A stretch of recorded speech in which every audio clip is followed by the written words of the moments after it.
Hello friends, I am Sourav. Welcome to canny inventor YouTube channel. আজ আমি আপনাদের সাথে শেয়ার করব কিভাবে রেডিয়েটর তৈরি করবেন। এরকম একটি রেডিয়েটর আপনারা কিভাবে তৈরি করবেন তাই এই ভিডিওটি দেখে আপনারা খুব সহজেই তৈরি করতে পারবেন। এই রেডিয়েটরটি তৈরি করতে তেমন খরচের প্রয়োজন হবে না। 20 থেকে 30 টাকার মধ্যেই আপনারা এই রেডিয়েটরটি তৈরি করতে পারবেন এবং এই রেডিয়েটরটি আপনারা এয়ার কুলারেও ব্যবহার করতে পারেন। কথা না বাড়িয়ে আমরা চলে যাচ্ছি মূল ভিডিওতে। তার আগে একটি কথা না বললেই নয়, যারা চ্যানেলে নতুন এসেছেন দয়া করে চ্যানেলটি সাবস্ক্রাইব করে রাখবেন, আর যারা অলরেডি চ্যানেলটি সাবস্ক্রাইব করে নিয়েছেন অসংখ্য ধন্যবাদ। ভিডিওটি অবশ্যই ভালো লাগলে একটি লাইক করবেন।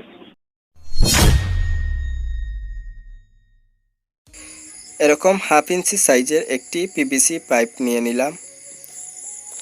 এবার এই পাইপটিকে 5 ইঞ্চি পরিমাণের 2 টুকরো পাইপ কেটে নিব।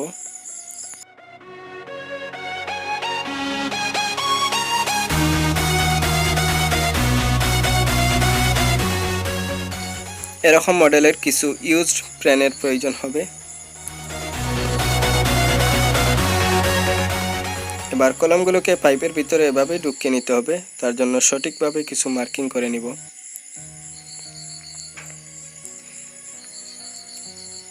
এখানে আমি 1.5 সেন্টিমিটার পর মার্কিং করে নিচ্ছি। এই মার্ক বরাবর কিছু হোল করে নিব।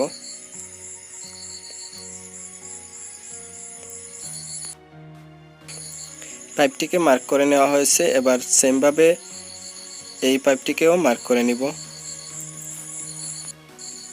হোলগুলো যাতে সোজা হয় সেজন্য এদিক থেকেও একটি মার্ক করে নিচ্ছি।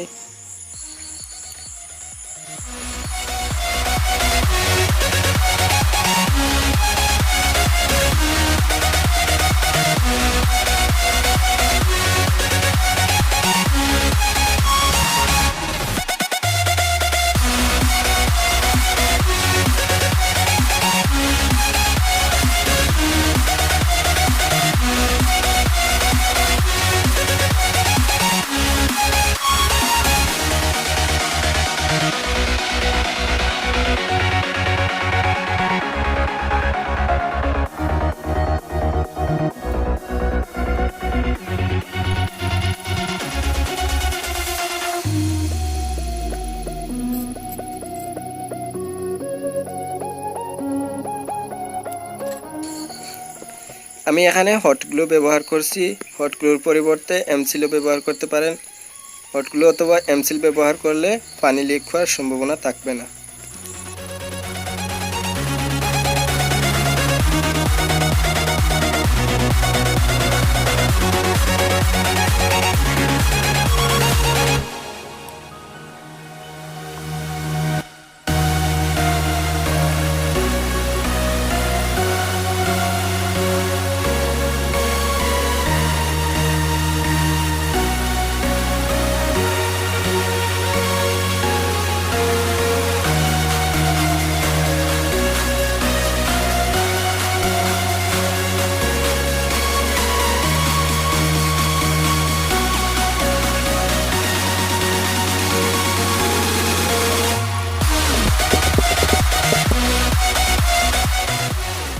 খুব ভালোভাবে হট গ্লু ব্যবহার করবেন যাতে পানি কোনো দিকে লিকেজ না হতে পারে।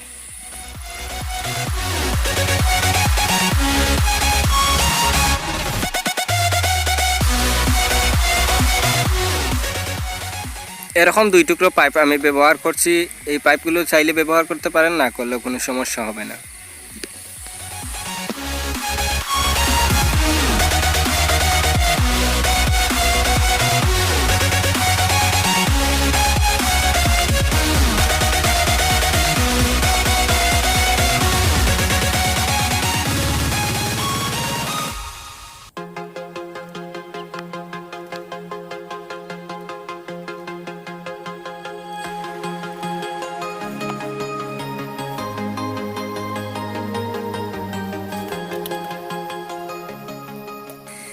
এরকম 2-3টি ক্যান ব্যবহার করব। এই ক্যানগুলো মূলত অ্যালুমিনিয়াম দিয়ে তৈরি করা হয়, আর আমরা জানি যে অ্যালুমিনিয়াম খুব ভালো তাপ শোষণ করতে পারে। গরম বাতাস থেকে গরম শোষণ করতে খুব ভালো সহায়তা করবে এই ক্যানগুলো।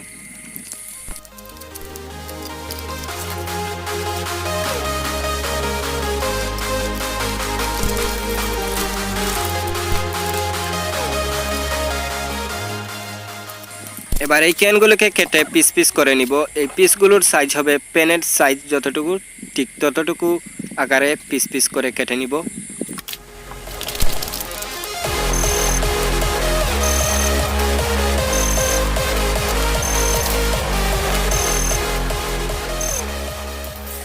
এবার এই পিসগুলোকে ডেউটিনের মতো করে ডেউ ডেউ করে নিতে হবে। ডেউগুলোর সাইজ হবে একটি পেন থেকে আরেকটি পেনের গ্যাপ যতটুকু ঠিক ততটুকু।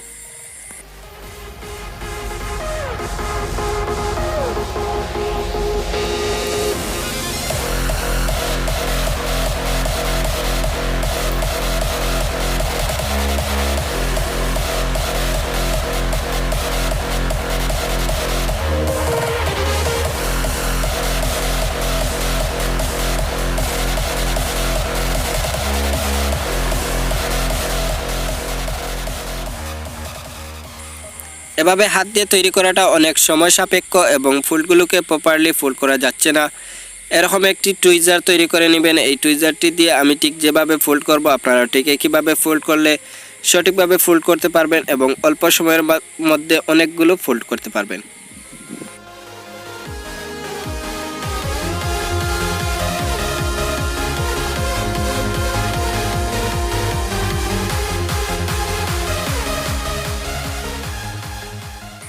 এবার এই অ্যালুমিনিয়ামের টুকরোগুলোকে ঠিক এভাবে লাগিয়ে নিব। এভাবে লাগালে তো আর এগুলো টিকে থাকবে না, খুলে পড়ে যাবে, সেজন্য দুই দিক থেকে দুই টুকরো নেট লাগিয়ে নিব।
এবার এই রেডিয়েটরের ইনলেট এবং আউটলেট দেওয়ার জন্য এরকম একটি পেন ব্যবহার করছি।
এবার ইনলেট আউটলেট পাইপগুলো বসানো হয়ে গেছে। এবার এই মুখগুলোকে বন্ধ করে নিতে হবে। সেজন্য আমি এরকম প্লাস্টিক ব্যবহার করছি যাতে এখানে গ্লু দিয়ে আমি এই মুখটিকে বন্ধ করতে পারি। আপনার যে কোনোভাবে এই মুখটিকে বন্ধ করে নিলেই হবে।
ফাইনালি আমাদের রেডিয়েটরটি তৈরি করা হয়ে গেছে। এবার এই রেডিয়েটরটি চেক করে দেখব যে সঠিকভাবে রেডিয়েটরটি কাজ করছে কিনা, কোনো দিকে পানি লিক হচ্ছে কিনা তা দেখে নিব। সো ফ্রেন্ডস, এখানে রেডিয়েটরটি সেট আপ করা হয়ে গেছে। এই রেডিয়েটরটি একটি 12 ভোল্ট ওয়াটার পাম্পের সাথে কানেক্ট করে নিয়েছি। এই ওয়াটার পাম্পটিকে রান করানোর জন্য আমি এখানে ব্যবহার করছি আমার ইউপিএস ব্যাটারি। ইউপিএসের ভিতর থেকে ব্যাটারি থেকে দুইটি টার্মিনাল বের করে নিয়েছি। এই টার্মিনালগুলোকে আবার মোটরের সাথে কানেক্ট করে নিয়েছি। এবার এই সুইচটিকে অন করার সাথে সাথেই আমার এই ওয়াটার পাম্পটি পানি পাম্প করতে শুরু করবে।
আশা করি বুঝতে পেরেছেন এই রেডিয়েটরটি কীভাবে কাজ করবে।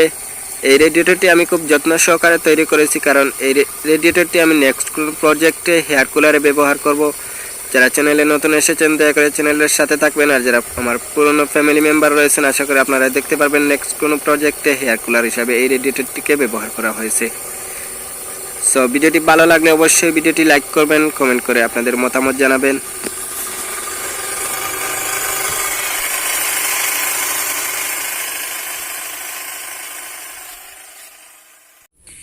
এই ওয়াটার পাম্পটি আমি কিভাবে তৈরি করলাম তা শিখতে চাইলে এই ভিডিওটি দেখতে পারেন। ক্যানি ইনভেন্টর ইউটিউব চ্যানেলের ভিডিওগুলো ভালো লাগলে চ্যানেলটি সাবস্ক্রাইব করে সাথে থাকবেন।